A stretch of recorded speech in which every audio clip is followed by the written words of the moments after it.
হ্যাঁ ভাবি, আমি চলে আসার পর কি তোমার কিছু কেউ জিজ্ঞাসা করছিল? না রে সেরা, কে জিজ্ঞাস করবে? কিচ্ছু কেউ আমায় বলেনি। তুই ভয় পাস কেন এত? শোন, ওই রাত্রি প্রত্যেকদিন যেভাবে আসিস ওইভাবে আর আসবি না। একজন আমারে অবশ্যই জিজ্ঞাস করছে, আমি তোরে বলতে চাইনি।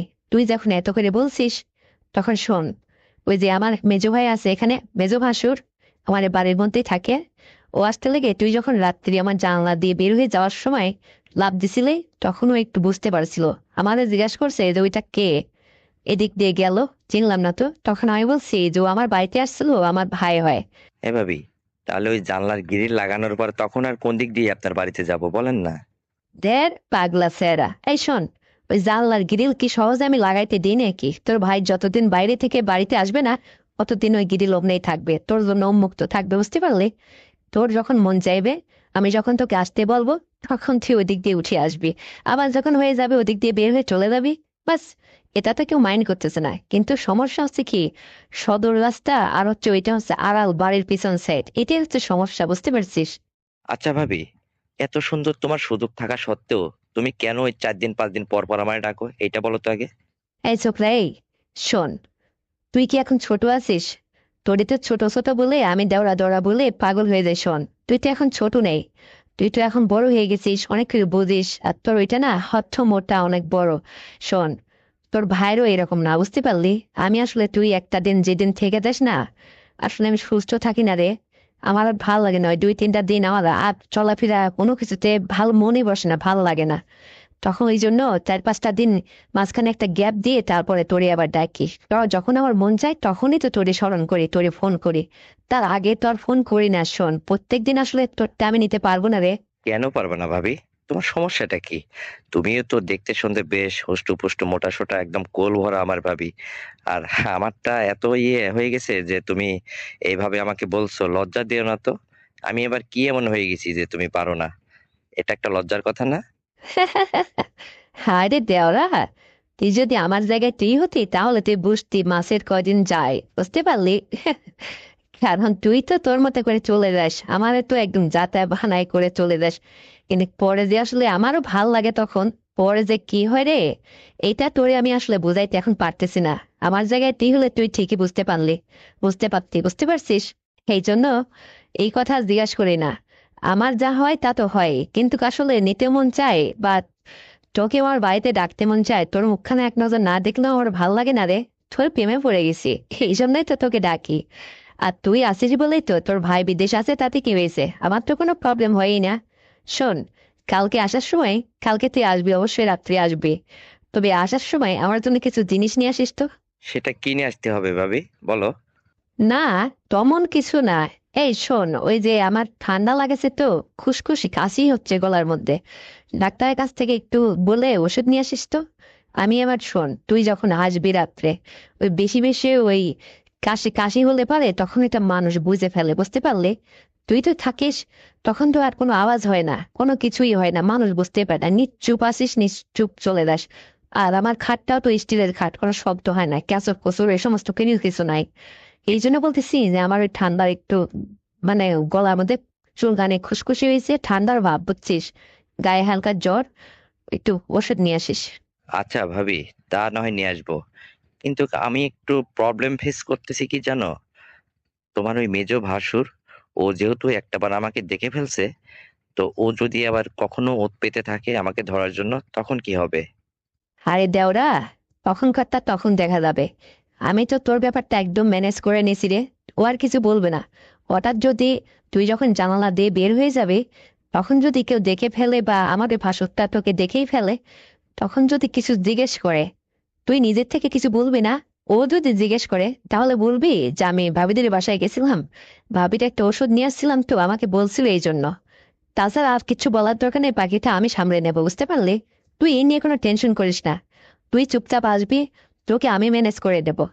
কারণ যেহেতু তোর দরকার চাইতে আমার দরকারটাই তোকে বেশি, বুঝতে পারলি? বুঝিস না এটা আমার কেমনই? হ্যাঁ, আচ্ছা ভাবি, এইটা করলে কেমন হয় বলো তো? মানে তুমি বাইরে কোনো কিছু কেনাকাটা করছো, সেটা যদি আমি নিজে বহন করে তোমার বাড়িতে তোমার সাথে যাই দিয়ে আসি, তাহলে তোমার ফ্যামিলির লোকজনও বুঝলো যে এই ছেলেটা আসে, কোন মানে ওকে সাংসারিক কাজকর্ম অনেক কিছু সাহায্য করে। তাহলে তো কোনো কিছু কেউ মাইন্ড করতে পারবে না আমাকে, বুঝতে পারছো? এনেছেগুলা আমাকে পাওয়ার জন্য, আমার বাড়িতে আসার জন্য তোকে এত বুদ্ধি খাটাতে হচ্ছে, হ্যাঁ? শোন, তোর ভাই আসলেও তুই আমাকে পাবি রে, এটা তুই নিশ্চিত থাক। কারণ তোকে দিয়ে আসলে জীবনে যেভাবে অভ্যস্ত হয়ে গেছি আমি, তোর ভাইকে দিয়ে আমার ওভাবে হবে না রে। কারণ তোকে নিয়ে আমি দারুণ সুখে আছি, আমার দিনকাল খুব ভালো যাচ্ছে রে। আর শোন, তুই যেভাবে ওইটা ইয়ে করিস না অত সময় ধরে, আমার খুব ভালো লাগে রে। তোকে আমি এটা কি করে যে বুঝাই, তোকে আমার ধরে রাখতেই হবে। হ্যাঁ, তুই যেটা বললি এটা ঠিক আছে। তবে আমি শোন, আমার একটা ওই যে আলমারি কিনতে হবে নতুন। তো আলমারিটা যদি কিনি, তাহলে একটা ভ্যান ভাড়া করে বা একটা গাড়ি ভাড়া করে ওইটা নিয়ে আসার সময় তুই আমার সাথে ওইটা নিয়ে চলে আসবি, আমি টাকা পেড করে দিয়ে চলে আসবো। তুই পরে ওইটা নিয়ে আমার বাড়িতে চলে আসবি, আমার ভাসুরের সামনে তুই ওপেন হয়ে যাবি। তাহলে আমার শ্বশুরবাড়ির লোকজন তো তোকে কেউ কিছু মাইন্ড করবে না, বরং সে আরো এটা ভালো হবে। তাহলে নেক্সটে কোনোদিন রাতে যদি তোকে দেখে আমাদের এই রাস্তায়, তাহলে কারোর কাছে আর তোর প্রশ্নের সম্মুখীন হতে হবে না, তুই একটা এটা ওটা বলে পাশ কাটিয়ে চলে যেতে পারবি। তাছাড়া মাঝে মধ্যেই যদি এই গভীর রাত্রে তুই আমার জানালা দিয়ে বের হয়ে যখন বাড়িতে যেতে থাকিস, হঠাৎ হঠাৎ যদি আমার ভাসুর বা আমার শ্বশুর বাড়ির ফ্যামিলির কেউ যদি এটা দেখে ফেলে, তাহলে তো আমি ধরো একদিন দুদিন তোকে বাঁচিয়ে নেবো, তারপরে কিভাবে পাশ কাটিয়ে যাবো বল? এটাও তো একটা কথা। এই জন্য তুই আসলে একটু ওপেন হয়ে যা, তাহলে ওই রাত্রে কখনো কখনো দিনের বেলা সুযোগ হবে, বুঝতে পারলি? ওরও ভালো হবে, আমারও ভালো হবে। দেখিস না, চোরের মতো কত লুকিয়ে লুকিয়ে তুই আসিস জানালা দিয়ে। এটা কি আসলে ভালো মানুষের কাজ বল? জানো ভাবি, আমি তো এটাই টেনশন করতেছিলাম যে একদিন না একদিন তোমার ফ্যামিলির কারো হাতে না কারো হাতে আমি পড়ে যাবই, সেদিন আমাকে কেউ রক্ষা করতে পারবে না। আর এই জন্য মানে আমিও একটু টেনশনে ছিলাম যে কি হয় না হয়, কি হয় না হয়। তো আসলে আমি জানি যে তোমার তো ভালোভাবে আমাকে পাওয়ার পর দিনটা চলতেছে, তুমি তো মহা খুশি আনন্দে আছো, অথচ আমার একটু টেনশনই হয়, হওয়াটাই স্বাভাবিক, তাই না? হুম। ওরে আমার স্বাদের দেওরা, বুদ্ধি সাগর। হ্যাঁ, আমাকে পাইতে হলে তোমাকে তো একটু কষ্ট করতেই হবে রে সোনা। তা না হলে কি আর একদমই খালি খালি হবে? আর না হলে ঘরের বউ করে নিয়ে যাও, হ্যাঁ? আমাকে ধরে রাখো সারা জীবন তোমার বুকে, পারবা? ভাবি, তুমি কি এই কথা মনের থেকে বলছো? হ্যাঁ রে দেওরা, সত্যি আমি মন থেকে বলছি, তুই বিশ্বাস করতেছিস না? হ্যাঁ, সত্যি।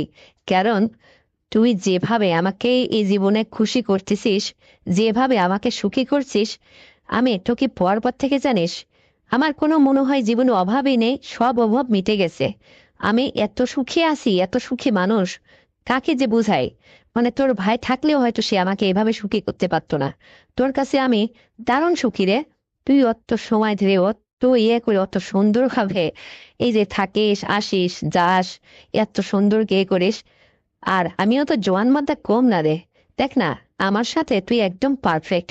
তোকে দেখতে ছোট মনে হলো, আসলে তোর কোনো কিছুই ছোট না রে, যথেষ্ট আছে। সেই জন্যই তোকে আমি ছাড়ি না রে, ভুলতেও পারি না। তোর ভাই কখনো এভাবে, এই যে এতদিন বিয়ে হয়েছে, কখনো সে কোনোদিন এইভাবে আমাকে সুখী করতে পারেনি, বিশ্বাস কর। মানে আমারও হয় না। তুই যে এত সুন্দর করে আপ্যায়ন করতে জানিস আমি কখনো জানতাম না। যেদিন তুই প্রথম এসে থাকলি এটা দিলে, সেদিন থেকেই আমি তোকে সিলেক্ট করছি যে তোকে দিয়ে সারাটা জীবন আমি এভাবে পার করে দেবো। আরে তোর ভাই তা আসলেও, দেশে আসলেও, তারপরেও তুই আমার পাশেই থাকবি, বুঝতে পারলি? সেই সুযোগটা আমি তোকে করে দেবো, সেই নিয়ে তুই টেনশন করবি না। তোকে বিয়ে করতে হবে না আমাকে, আমি সারা জীবন তোকে ফ্রিতেই রেখে দেবো। হুম। তাই নাকি ভাবি? তাহলে তো আলহামদুলিল্লাহ, আমি তো এরকমই চাইছি। মানে পানিও ছুঁইবো না, মাছও মারবো, এটাই হচ্ছে আমার কথা। তো ভাবি, অনেক কথাই তো হলো। আম্মু ওদিকে মনে হয় আমাকে যাইতে বলছিল তাড়াতাড়ি বাড়িতে, আমি বাইরে আছি, বাসায় ঢুকবো তে। হ্যাঁ, বাসায় ঢুকবি তো কি?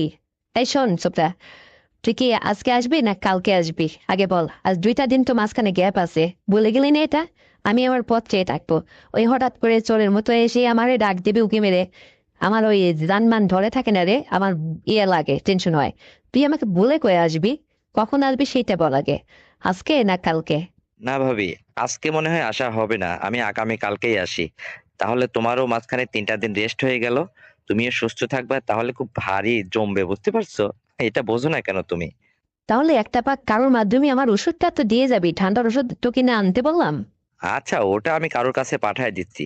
আর শোনো ভাবি, ওই তুমি তোমার কাছে তোমার ভাসুরের কোনো ছেলে মেয়ে ছোট কাউরে রাখো না কেন, একদম একা একা থাকো কেন? এটা প্রশ্নের সম্মুখীন হতে হয় না তোমাকে? তুই আবার সততা দেখাতে লাগলে। আমি তো তোর জন্যই রে কারো রাখি না, এটা বুঝিস না? শোন, আমার ভাসুর, আমার ওই ছোট ননদ ওরা সব বলছিল যে ভাবি তুমি একা একা থাকে কেন, কাউরে কাছে রাখলেই তো পারো। তখন আমি কি বলছি জানিস? আমি বলছি যে ওই আমার হাজবেন্ড বিদেশ থেকে ভিডিও কলে কথা বলে, ফোন করে না, দেখো আমরা মানে ওই সমস্ত গল্প টল্প করি তো, কাছে ওই ছোট মানুষ রাখলে আমাদের কথা বলার মধ্যে সমস্যা হয়, তো এটা বুঝে ওরা আর কি কাউকে আমার সাথে শুইতে দেয় না, মানে এই জন্য আমি একা থাকি এদিকে। এই কথা বলে ফ্রি করছি কেন জানিস? দেখিসই তো আমার হাজবেন্ড কখনো ওই অনেক রাত্রে ছাড়া ফোন দেয় না। তো এর মধ্যে তো তোরা আমার হয়ে যায়, তোর জন্য তো আমি একমাত্র এটা ফাঁকা রাখি রে, বুঝিস না এটা? আমি কি আমার জন্য, তোর জন্য কাউকে রাখি না, যে তুই কখন আসবি, তোরা আমার যাতে এইভাবে কোনো সমস্যা না হয়, বুঝিস না এটা? ভাবি, তোমার বুদ্ধির কাছে না আমি হার মেনে যাই। মানে এত বুদ্ধি নিয়ে তুমি ঘুমাও কেমন করে, হ্যাঁ? আর শোনো ভাবি, সবই ঠিক আছে, আমি জানি তুমি আমার জন্য সব করতেছো। তো এই কলেজ খুললে কিন্তু তোমাকে এভাবে নিয়মিত আর আমি সময় দিতে পারবো না। তখন একটু গ্যাপ যাবে, পাতলা পাতলা হবে আর কি। তখন আবার তুমি আমাকে আবার দায়ী করো না।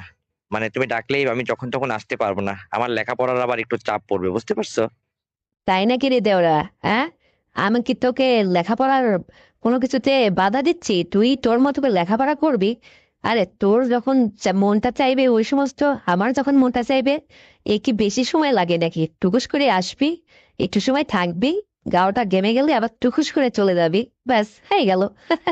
তোরও হবে, আমারও হবে, তখন লেখাপড়ার মনটা ভালোবাসবে, বুঝিস না এটা?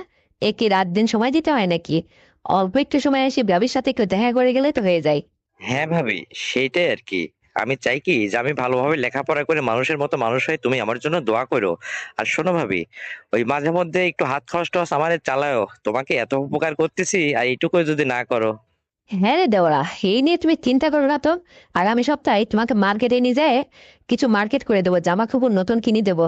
আর শোনো, ওই আম্মু নাকি ডাকতেছে তোমাকে, তুমি যাও এখন। ওই রাত্রে 10টার পরে আবার ফোন দিও। তার মধ্যে আমি তোমার ভাইয়ের সঙ্গে বিদেশে কথা বলে শেষ করে তারপরে তোমার সাথে কথা বলবো, হ্যাঁ? তো এখন রাখি। ওকে আমার লক্ষ্মী ভাবি, ঠিক আছে, তাই হবে, আল্লাহ হাফেজ। কি দর্শকরা, হ্যাঁ? আমার এই গল্পটি দেওরের সাথে শুনে তোমাদের কেমন লেগেছে?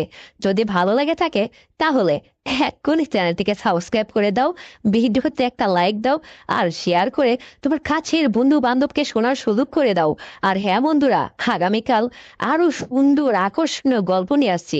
ততক্ষণে সবাই তোমরা নিজের যত্ন নেবে, এই প্রত্যাশায়। আল্লাহ হাফেজ।